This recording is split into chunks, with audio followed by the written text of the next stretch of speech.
Good evening, folks. Welcome to Insight right here on Consolidated Channel 18. As always, I'm your host, Brock White, joined by the Dickens Press's Dustin Monkey. Dustin, how are you? Pretty good today. The primary is over. Yeah, election day is over. Election is over. You can rest a little bit. You can get some sleep now. Well, maybe we'll see. I got a kid at home. My wife. Yeah, that's right. My wife's one. she's on a work trip right now, so Okay. I've got 9-month-old Grant by myself. 9-month-old duty.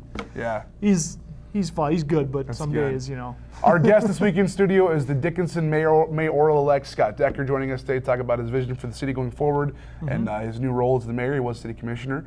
Start things off, though, talking about the election season, Dustin. Surprise, shakeup statewide. Some would say the biggest political shock in North Dakota history. Doug Burgum, who we had on this very show, upsets. I'll call it an upset. Oh, everyone will. Wayne Stenjum for the GOP ticket to go on November in the election for the governor's office. A landslide victory. He blew him out of the water. And routed him. He blew him out of the water. Unbelievable. And I mean, it's a combination of Democrats crossing party lines to vote on the Republican side, because you can only vote, and you guys, if you voted out there, you know that you can only have to vote for one. And I've heard of people who simply went in and they voted for Burgum and Sanford's ticket, and nobody else. Some voted for the city elections, because some didn't. So people literally went in with the mind of, I want to vote for that guy, and that's it. So he has obviously made some inroads here. And let's take a minute to pay credit where credit is due. He campaigned his butt off. Oh, he did. He got in that bus. He was pounding pavement, knocking doors. He hustled. Interviews in every outlet he could get to. His posters, his campaign materials were everywhere across the state. Yep. He outspent Stenjum, to be fair, he did by quite a bit. But that's what a campaign is. Advertising is getting your message out there. That's what it is. And I mean, and I'm going to have a monkey business about this later on in the show, is Burgum's win and what I saw from it and how shocked I was. But to his credit, Stenjum actually did his job during his campaign, because he had a job to do during his campaign. He's the AG. Yeah. He's the AG. That's not a. I mean, not like he was lieutenant. You can't phone that one in, really. If he was lieutenant governor, he could have probably campaigned a lot harder. Let's just say that. But as AG, he's got day-to-day operations that he has to manage, things like that. And yes, Burgum pounded the pavement better than him. He outspent him. He had. I mean, tell me the last time you saw a Wayne Stenjum ad on TV. I mean, I saw Burgum ones twice, 3 times. Maybe. Yeah, twice, 3 times a day you see Burgum. If you watch the NBA Finals, you saw Burgum ad 3-4 times during the NBA Finals alone. Absolutely. They'd be paid ads in your Facebook feeds, on your Twitter feeds, your YouTube videos. It's very aggressive. One person actually told me that, now that he won the election, are we going to stop seeing Burgum ads on Facebook now everywhere? Maybe until about August, maybe. Yeah, probably we'll take a break here, but I honestly don't think he's going to have to campaign that hard. I think I think he's got the general in the bag. He'll have to do some, and there'll be a debate probably. Marvin Nelson, I want to know more about Marvin Nelson. It's also Marty Risk on the Libertarian ticket. He'll be in there as well. Yep. But I just think that Burgum's got the capital to do some of these things. And the turnout for him was so phenomenal too. It really was. He went. I knew people that are ultra conservative that voted for him, and I know people that were ultra liberal that voted for him. Yeah. And he plays to that moderate base. He plays to both sides. Rob Port said that too. He went a little far right. Yeah. But he also, at the same time, gave a little wink to the liberals, saying, "Hey, I think he's a libertarian. A few things. I think he's a libertarian. Period. But it's going to be interesting, to see what happens there. And do you think that it felt like, this is my take, this is my hot take for a minute here. Drew Wrigley was the perceived next in line to run for governor until he had a personal issue. He had an affair that got leaked to the press, and it came out, and he had to step back a little bit. Do you think Stenjum seemed to be the next, logical candidate, and it kind of just felt like he had to run almost? He was just because Wrigley didn't go. I feel the same way. I'm not saying Stenjum didn't want to be governor. I shouldn't say I feel the same way. I get that same feeling. I'm not saying Stenjum didn't want to be governor. He obviously wanted to be governor. Yes. But do you think that maybe just it wasn't the 110% someone like Wrigley would have had if he was the guy who was ready to go? You might be right there. Yeah. You might. And I'll kind of touch on that a little bit in my segment. All right, we'll tease that for monkey business there. In town, we have a new city commissioner, Sarah Jennings, a young upstart, 26 years old. Yep. Had some experience working with Heidi Heitkamp's office, is now our new city commissioner. She edged out Jason Friedrich, a local businessman here in town. Mm-hmm. Carson Steiner got reelected. How many terms for him now? He's been there since... I don't even know. Since Teddy Roosevelt was in town. Yeah. Just kidding, Carson. You've done a great job for the city for a long time. But open position still now, because Scott Decker won the city commissioner president job. He'll touch that in our interview this year later tonight. And Clayton Oltmans he'll run on his term. He'll remain a city commissioner. He has 2 years in his term left? I believe so. Okay. And we'll have Clayton and Scott still on the commission as well as Carson, and then Sarah Jennings. And then what it sounds like is, and Scott will touch on this probably, election in November. Is that they'll run the fourth spot in November. Will Joe Frenzel? It doesn't sound like Joe Frenzel is going to retain that appointed spot as a fifth city commissioner. Well, it sounds like him and Jackson are both stepping down. They're going to both step down. Swearing in of Decker. Yep, and I'd like to see what the city commission does to appoint that fifth spot. We have to have a fifth commissioner. We just do. I can see them going without, but there's going to be a lot of vote. Let the people vote. But they'll appoint someone until the 4th. Yeah, interim. Until November 8th. So, it could be interesting to see what happens. I don't know who else out there wants to be on the city commission for 4 months, but I would hope that they would pick someone that doesn't plan to run for commission. Just has some experience, can help fill the gap, and be a past commissioner. If be just a even voice in the room. Yeah, someone with a little bit of experience for sure. Absolutely. And really quick touching base on a little quirky thing in Gladstone. It is kind of interesting. It really is. It is. Fred Chase. Was that his name? Chase Fred. Chase Fred. Sorry, I get his name backward. Chase Fred ran for the city commission, won, and then he wins the mayoral race on write-ins, and now he has to choose which one he'll take. Yep. It's very interesting. And Darcy Fossum, who ran for mayor, got second place. He got second place. Yeah. Gave Fred a full endorsement. He gave him. They're friends. Chase, they're friends. They supports any decision endorse he makes. each other. So it's gonna be interesting to see how that plays out. It's just kind of a quirky story. It is. It could be like a movie with Kevin Costner in it. Something that's interesting. There's never any shortage of drama in Gladstone. That's our motto at the press. It's like, if you want to go find drama, let's just go sit at the cafe in or the sidetrack in Gladstone there for a little bit, Sidetrack Coffee Club, and just. Let's hear it, because there's always something going on there in that little burg. But I just think it's a funny story, and it's something to keep an eye on. It's a little quirk in North Dakota politics. Yep. Oil production, 6% drop off in April. Lowest it's been in how many years? 2008. 2008. Well, excuse me, no, not the lowest it's been, but it just lowest since 2008. It's the first time it's dropped that significantly since we crossed the 1 million barrel a day threshold. It's a little bleak news. It really is. It means that the drilling rigs are down, production's down. Right. And some say the news came out the morning of Burgum's win. They say it might have had a little effect, a little bit, because it plays into what he was saying. Yep. So. Well, to be fair, that press conference was scheduled for the 15th. Ahead of time. Long ago, so don't say anything about it. There's no conspiracy but there. But it's the timing of the news. Yeah, they do that. It's basically every third week of the month. It's always a scheduled announcement based on when Lynn Helms is going to be around and based on when his people at the DMR are going to be around. But it confirms what we all knew. Right. Oil production is down. 70,000 barrels a day, I believe it is. Is that? I think that's what we read. But that's quite a few wells. That is quite a few. You really think about it, that's quite a few.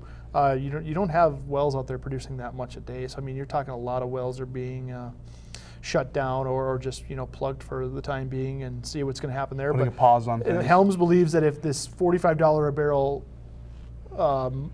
oil price sustains for 90 days, that the drillers are going to start kind of coming back slowly.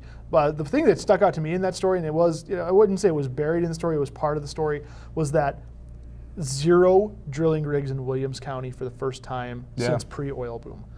That's amazing. Almost seems like an error, like a typo. It almost does seem like an error. Yeah. But I tell you what, beginning of May, I drove through there.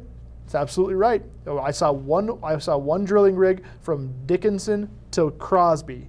So that's almost the entire western side of North Dakota, all of the oil patch. And I saw one drilling rig, and it was off in the distance by Zoll, which is like north of Williston. And sure. I don't even know if Zoll is in Williams County, but if it is, that means that one's gone too. Well, it's at $47 now. It's a 5-week low, but it is above the 45 mark, and there is some positive feelings in the industry at the moment. But we'll have to keep an eye on it going forward. It's not going to get to $70 overnight, but who knows, by November we'll see what happens. Yeah. You never know with the election and those kind of things in play as well. And some sad news: a historic century-old church, the Van Lutheran Church in Dunn County, burned down this week. What a story! I mean, we got a call. I got a text about that. I got a text about it on Monday night that it happened from George Nodland, the former state senator. His family, his grandfather helped build that church, and he told me about it. I'm like, I started looking into it, and I'm like, okay, it's not a big deal. I mean, a church gets struck by lightning. One of these rural churches they burn down. I mean, they have a lot of history to them, and this one really had some history to it. Lots of history. Norwegian immigrants from Minnesota came. They were in Minnesota first. They came out here to the Killdeer Halliday Dunn Center area, and settled out there. And took them 8 years to get that thing planned and built in 1908 to 1916. And they held services in basements and in people's houses before generations that. upon generations were baptized there, married there. And one of our old reporters, Catherine Lim, she used to live in Dunn County for a little bit, and she loved that church. She covered Dunn County for us, and she loved that church. She said it broke her heart to hear that story. She'd gone in there a couple times and seen it. And if you've ever seen pictures of what it was like inside, it is beautiful wooden altar. The pews were all still pretty kept up nicely. They were able to save a few things, some of the smaller items out of there. They couldn't save the altar. They couldn't save any of the pews, anything like that. They are kind of kicking themselves a little bit, but they couldn't make any moves on it really because it was only recently, the congregation only recently closed because they had maintained a congregation through the ELCA, the Evangelical Lutheran Church of America, which kind of the overseeing body of all Lutheran churches in our area. And they couldn't take anything out of there. They couldn't just start ripping stuff out of there and move it somewhere else. They were kind of forbidden to do that by their own bylaws and by the ELCA's bylaws. So that's what makes it kind of heartbreaking is that they were in the process of trying to figure out what they're going to do to save all this stuff, probably move it to somebody's place. They wanted to make a Evang Lutheran Church mini model, and that probably would have gone in Dunn Center. It's just it's really tough. That's a heartbreaker. It's just too bad. It really is. Piece of history is gone in Dunn County at the moment. Yep. For sure. We'll take a quick commercial break, come back with our guest this week in studio, Mayoral-elect Scott Decker.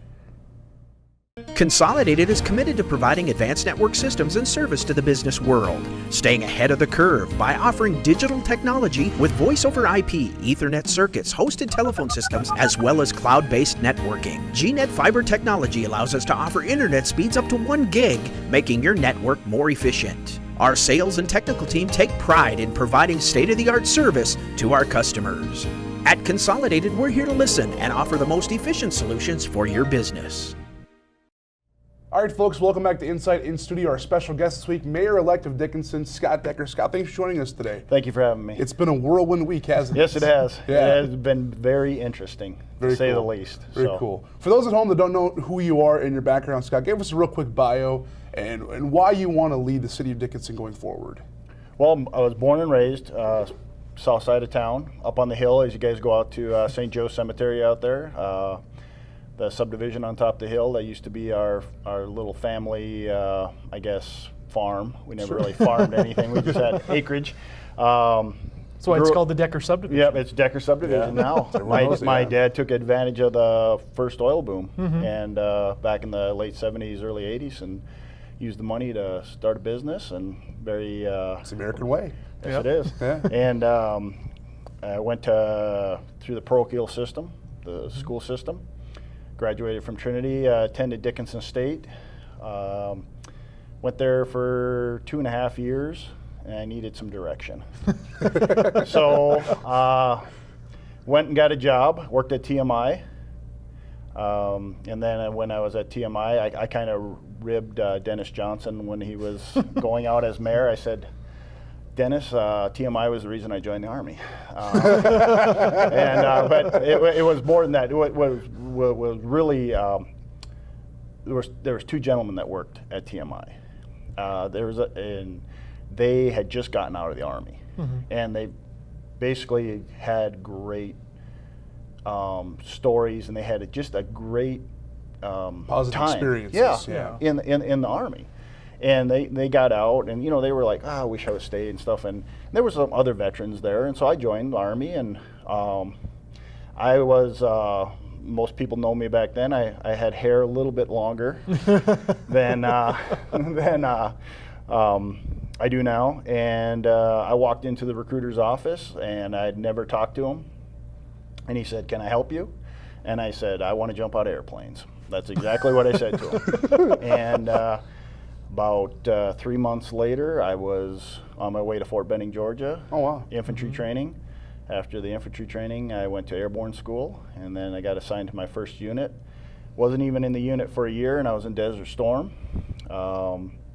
went to Desert Storm back and served. I was only going to do 4 years, come back and go to college. And I liked it so much. I served 10 years. And then I decided I had a family, my wife and 2 children. They were going to send me overseas again. I said, I don't want to separate from them right now. So got out of the Army, separated from the Army, came back, went back to school at Dickinson State, finishing up my degree. And the opportunity arose. They needed a full-time AGR, which is Active Guard and Reserve recruiter, at the Dickinson Armory, and to recruit for the Dickinson unit. So I jumped on the opportunity. And so I recruited for 10 plus years out of the Armory there. And then in 2010, I retired. And I was approached at the time, right after I retired, some of the people in Dickinson wanted me to run. They wanted me to run for mayor. And I said to them at the time, I said, when I joined the Army, I didn't come in as a sergeant. I came in as private, And I said, you got to learn the ropes. So I worked for a while in the oil field, different things. I worked as a right-of-way agent for a company, and then I worked as a trainer, training oil field companies. And then in 2012, I ran unsuccessfully the first time and for the city commission. And then I ran again in 2014 and made it onto the city commission. And past 2 years have been a whirlwind. 2016 ran, and now I'm going to be the mayor. So and the reason, one was the people that were behind me, always asking me to do it. I think they saw something in me, and that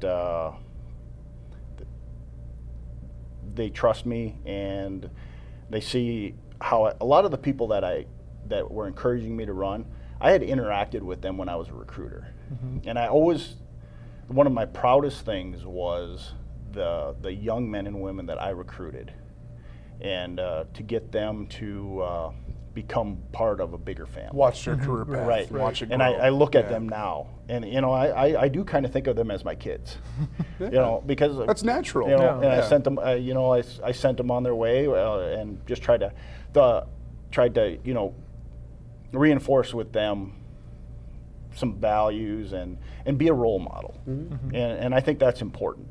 One of the questions they asked during the debate was, what are you going to do about all the drugs? And my answer was, you can take all the drug dealers off the streets, but as long as there is demand, they'll just backfill in. As you said earlier, Brock, the American way, and not that, but the American way is about choice. Yes. Yeah. And people always make choices. They make choices, and somebody's going to backfill in to be that dealer. But if you take away the need, you're right. You take away this demand for the drug. There's no need for the dealer. Right. So we have to be role models. We have to improve the city. We have to work on the quality of life here and give them opportunities, give them things to do that you're not thinking, well, I'd rather do drugs than hang out at First on First. Yeah. Right. Right. Yeah. So that's what kind of my philosophy on that. You also talked to us in our editorial board meeting about being the president of the city commission, the mayoral role.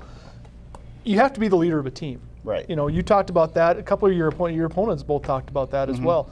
And just talk about that. Now that you've been on the city commission for a couple of years, and now that you're going to be moving into this president role, what is going to be the difference for you in how you operate day to day as a commissioner?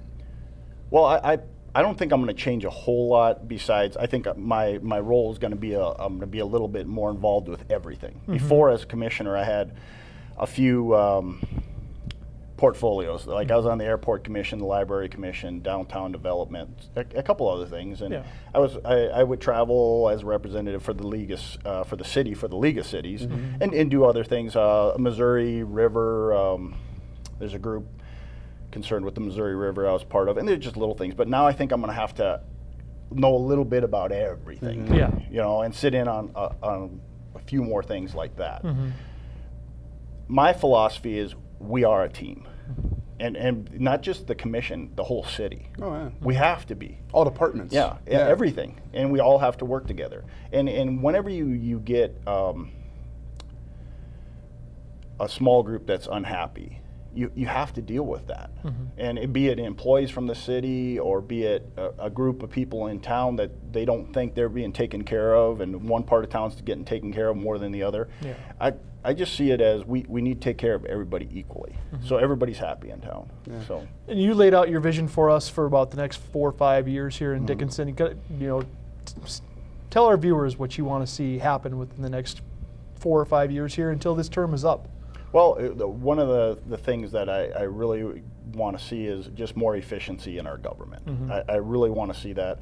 I want to concentrate on filling in some of these empty subdivisions that are sitting there.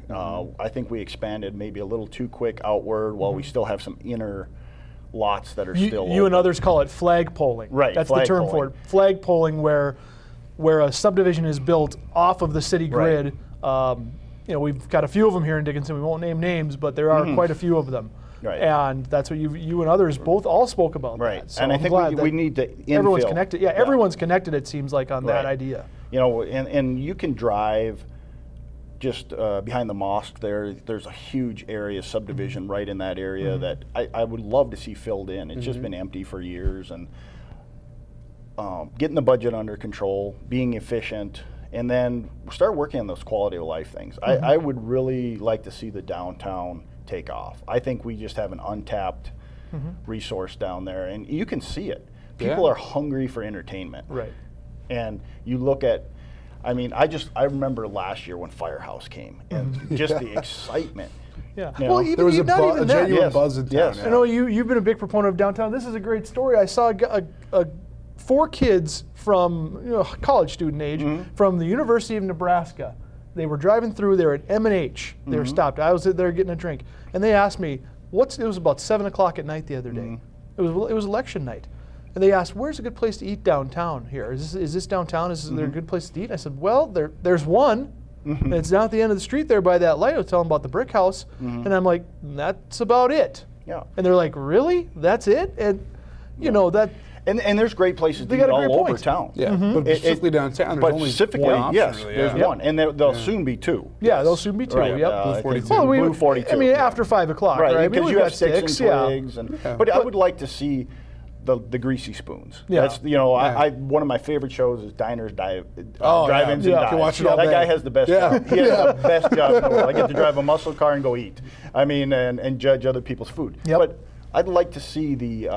And this is before your guys' time, but there was a lot of little places downtown. So there was Sims downtown, there was the Western downtown, and even remember the old, some of those, the yeah. Woolworths. Yeah, the old Woolworths had counter, There was yep. still right. the Fad, the Shoelay. Yeah, all those so-and-so. places. All those were Yeah. downtown. I just Yep. would love to see that again downtown, and I still want to, and not to neglect Prairie Hills Mall or any of the outliers.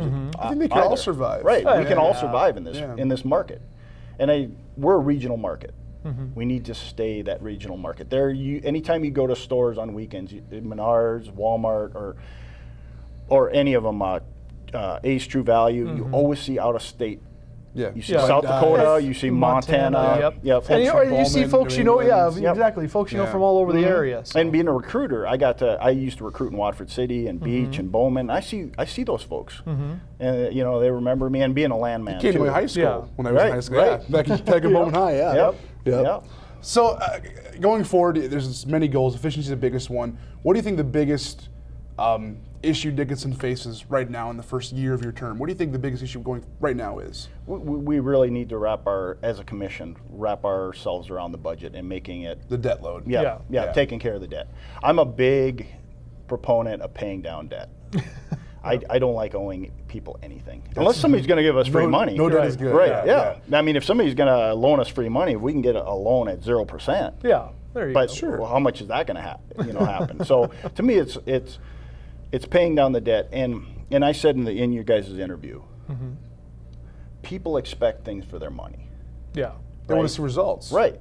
You Yeah. can do all the studies, feasibility, engineering studies, whatever, census studies, but in the end, the taxpayer wants to see something. They don't want to see their taxes Right. go to feasibility studies. Right, exactly. You know, they're more concerned with what happens after that. They want to feasibility see the study. curbs and the gutters, Right. and the progress. I want the to see. streetlights. I want to see. You know, I want Yeah. to see new roads. I want to see the sidewalk improvements. I want to eventually parks.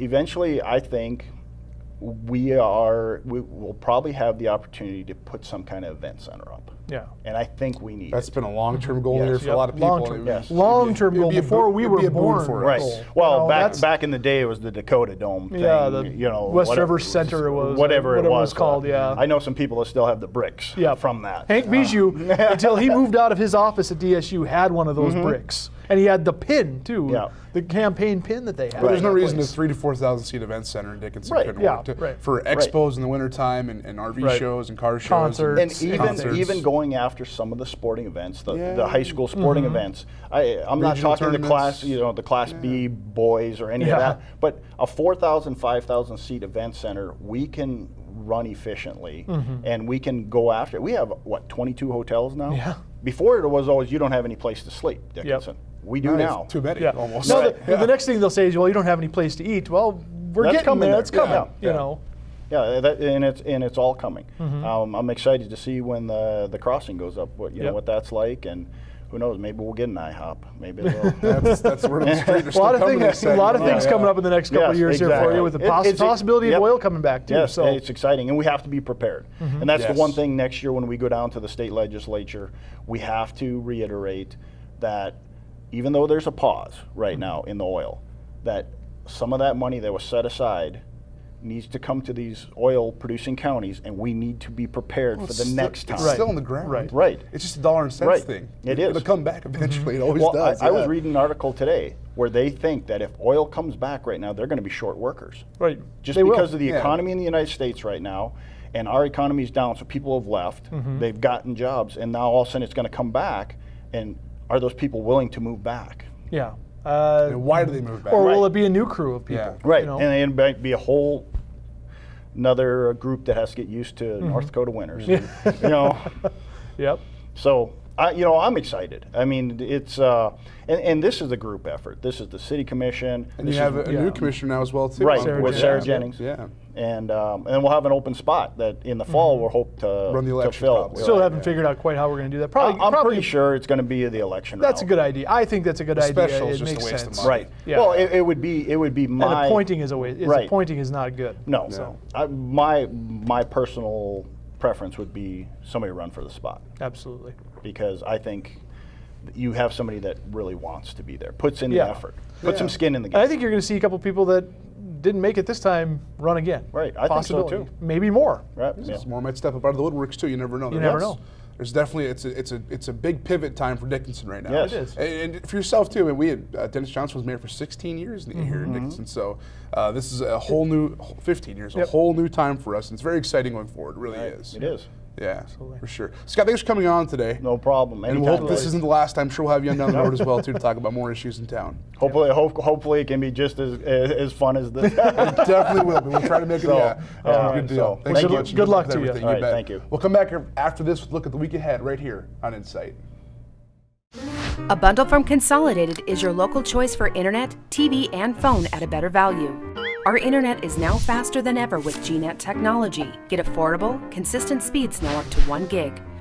Our state-of-the-art TV connections deliver more HD choices and convenient DVR options, including TiVo.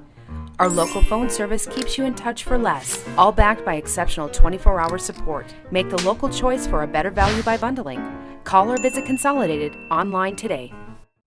All right, folks, welcome back to Insight. Time for a look at the week ahead. The stories you'll see in the paper and around the area this week. Dustin, starting off with one we keep talking about, the Brady Wind Farm. A vote is coming up for the Brady Vote Wind Farm. should be, we, as people mostly know, if you watch a show every week, we shoot this kind of in the late morning, early afternoon. Brady Wind Farm decision is coming Thursday afternoon. We will have it in Friday's paper, and then we're going to have a story in Sunday's paper, kind of detailing the bigger picture of wind energy in western North Dakota and focusing on southwest North It's Dakota. a divisive topic for We're sure. talking Bowman, Billings County, New England, south of Dickinson, the New England area. So we got a lot of wind projects coming up here, and then there's more probably down the line. So for the people on the wind farm side of things, we're ideal candidate. Our area is, our land is. That's what we're trying to But tell for the the story. landowners, Why it's now? hey, it's our land, it's our Yeah. thing, and so. Well, that's what we're trying to detail is why now, why here, and Why so aggressive? Why so aggressive? Yeah, well, for sure. we can probably tell you why it's so aggressive. It's a government mandate. So. 100%, yeah, definitely. And then Going green. Yep. And we also have a story coming. We'll have stories this weekend on the North Dakota Cowboy Hall of Fame inductions are this weekend. So we'll be covering that a Profiling little all the bit. cowboys. Oh, well, we're going to profile Yeah. one local-ish cowboy, a Grassy Butte cowboy who's being inducted, and we'll have a coverage of the event. It's always a neat event, neat story for sure. Yep. Dustin, I know we got a big one here. What's happening this week in monkey business? We'll be prepared for a long one here. Color me shocked that Doug Burgum defeated North Dakota Attorney General Wayne Stenjum so soundly in the state's Republican Party gubernatorial primary. While we all knew it was possible, I never thought Burgum, a millionaire businessman and entrepreneur, would carry nearly every North Dakota county. A friend who was a big Burgum supporter even asked me on Election Day how I thought it would play out. I told him there's no way Western North Dakotans would vote for a Fargo Tech millionaire to be their governor. Boy, was I wrong. And I wasn't alone. Few predicted a Burgum win, let alone a Burgum rout. From the moment he announced his candidacy, Burgum just seemed like a guy with some great ideas who wasn't going to get a chance to act on them. Sure, he had the money to win an election, but we were small-town North Dakotans, and are we really going to vote for this guy at the polls? In the end, though, Burgum simply wanted it more. He by no means ran a perfect campaign, but he did what North Dakotans want. He went out and talked to them. He loaded up in his 1974 bus, and he visited as many people in the state as he could. He went to places like the Dakota Diner in Dickinson to tell voters his vision for North Dakota in an early morning session. He also spelled out that vision to North Dakotans who clearly aren't happy with the status quo in the days following the oil boom. Stenjum, one of the biggest political faces of the oil boom as a member of the Industrial Commission, didn't even come close to equaling Burgum's presence in person or in his advertising. To his credit, Stenjum should be commended for taking his job as Attorney General seriously during his campaign and not shirking his duties there. Though, if he wanted to be governor, maybe he should have campaigned a little bit more. The biggest shift from this election, though, was how Democrats crossed the aisle in droves and cast votes for the moderate to libertarian-leaning Burgum. What that means for the general election, we don't quite know, but as Forum News Service columnist Mike McFeely put it on Wednesday, Democratic governor candidate Marvin Nelson isn't finding $8 million in a Rolette County ditch anytime soon. And sorry, Marvin, but Mike's right. Republicans and Democrats came together to send Burgum onto the general election, giving him the victory over one of the state's top political insiders like Wayne Stenjum, and it giving the collective thumbs down to the Republican Party, signaling a return to a business leader in the vein of John Hoeven and Ed Schaefer. Remember, Hoeven and Schaefer, neither one of them had political experience prior to taking over as governor, but they were well known in the business community and well-known business leaders. So now it's time for Burgum to do what his Republican outsider counterpart on the national level can't seem to do: unite his party behind him, and, should he go on to win in November, make sure his money was spent wisely and actually do something to help all North Dakotans. I have no doubt that state lawmakers will get right behind him 100%. Yeah. Just because he isn't that far radical compared to their ideals. He really isn't. He really isn't. He went after him a little bit. He did, crack him a bit. He cracked the whip a little bit. With the status quo, the good old boys, runaway spending. Some had some merit. Some of it has some merit. It sure did. And I think that's what spoke to the people. Yeah. I think the people have been sitting back and going, you know what? Maybe he's right there. Yeah. And he, like you said before. He's also far less divisive than our national GOP candidate is. Correct. He's a much more temperament person. He's easygoing. He is pretty charismatic. We'll give him that. If a guy like him if he was running for president, you might see him do a little better than what Trump's doing. Definitely stay out of the bad spotlight. If he had the profile, definitely. But I think Burgum is, like I said, I'm shocked, but Burgum is a guy that I think Republicans will get behind. Oh yeah. Not some all, of his social issues might leave a little bit desired for some. But I think we're moving away from social issues as a society. There's still people that want to bring those things up. Yes. And it still matters to them when they cast their vote. But here's the first thing they talk about is abortion, gay marriage. That's the and first I will thing they say talk this: about. when one side stops talking about it, the other side will stop 100%. talking about it. They need to stop doing this. And when that happens, this country's going to be a hell of a lot better place. And hopefully, we as North Dakotans can set a tone for that, maybe. We kind of already do. Maybe somebody like Burgum can help set a tone for something like that. Don't hold your breath. Yeah, I know, but you know me, I hate those social issues. Oh, I can't hate stand them, it. hate To them, me, hate they them, don't hate them, matter. hate them. I mean, they don't matter. I'm a choice guy. Yes. I'm at heart libertarian. I totally am. I'll say it right now in the air. But it's still going to come out. It's still going to be a wart on his campaign for some people. Yes. But in our state, though, they'll get behind him lockstep, and it'll be just fine. If you can't the vote turnout for yeah. him was so huge that if you can't vote for someone based on one issue that might come up once or twice in an entire 8-year you'll never term, agree with every candidate. Yeah, 100%. I mean, then you're asking too much of these guys sometimes. Yeah. That's what I think. We're asking too much of our politicians, and I think that's what's maybe happening is that we've got people like Burgum, Trump, and there's others that are like them across the national platform right now that are stepping out there and saying, I see what you guys are saying. I see it too. Coming out there, it's kind of an offshoot of the Tea Party movement from the 2010 and 2012, which was very, very aggressive and yes. very, very, very, very far right. Yes, Extreme but this far is right. more of a moderation on the Tea Party, I think it is. And you're going to start seeing that everywhere. And maybe, and it's the by no means common is ground is great. By no means is Burgum a common man. I mean, he is among the best of us as far as the intelligence and what he has done for business and in his own life and everything like that. But I think he speaks to the common man because he used to be the common man, and he can show the common man, hey, I did this for myself. And I think people in North Dakota like a self-made man. Just put this in a snapshot. He's a guy from Arthur, North Dakota that became one of the most powerful executives at Microsoft over many, many years. Yes. That's an accomplishment unto itself. Yep. Then take Great Plains Software, take the downtown Fargo redevelopment, revitalizing downtown Fargo. He could have been a guy, this is what I kind of like about him, is he could have been one of those guys who took his millions, moved out of the state, and went to tropical country or wherever and just chilled for the rest of his life. When he was on the show after we talked off the air, he's name dropping Joe Lacob, the owner of the Golden State Warriors, and the owner Steve Ballmer of the Clippers, because they were his college buddies in Stanford. They he were knew him friends. as college, so not entirely uncommon, but he's he's a special person. He is. Don't worry, so is Stenjum. Stenjum was Hovind, Schaefer, Dalrymple have all had they rubbed their elbows. They rubbed their elbows. people. It's Yes, not a they unique do. thing for him at all. Yeah. There's a reason why Schaefer was named the Secretary of Agriculture under Bush for a year there because I forget Bush about were that. buddies. I forget about that. I do. So they all. And it's funny when Ed Schaefer visited our office, he said the same thing. 15 of the 17 Republican candidates are his friends. Yeah. He considers them friends. He considers Ben Carson a very good friend, a close friend. So, I mean, these people, they run in different circles. They run in political circles no matter what. And I think Burgum is going to fit right into that circle. Well, hold on now. He has been in the circle. He has. He's been influencing North Dakota politics for many, many years through Yes. donations, speeches, endorsements. Imperial cast. Yeah. So I'm just saying, he's not a stranger to the political scene at all. He's been very plugged in since his time out of Microsoft. Right. It really has been, even in Microsoft when he was involved in everything there. So we'll talk about him we could talk about him all day. We'll talk about him for hopefully the we next. can get him back on the show. Yeah, we'll get him back. Same with the Democratic candidate, Marvin Nelson, if he likes to come to the show.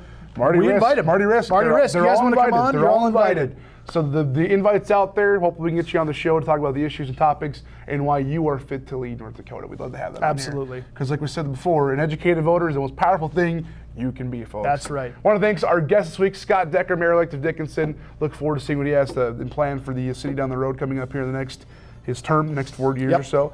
And we'll see you guys next week right here on Insight.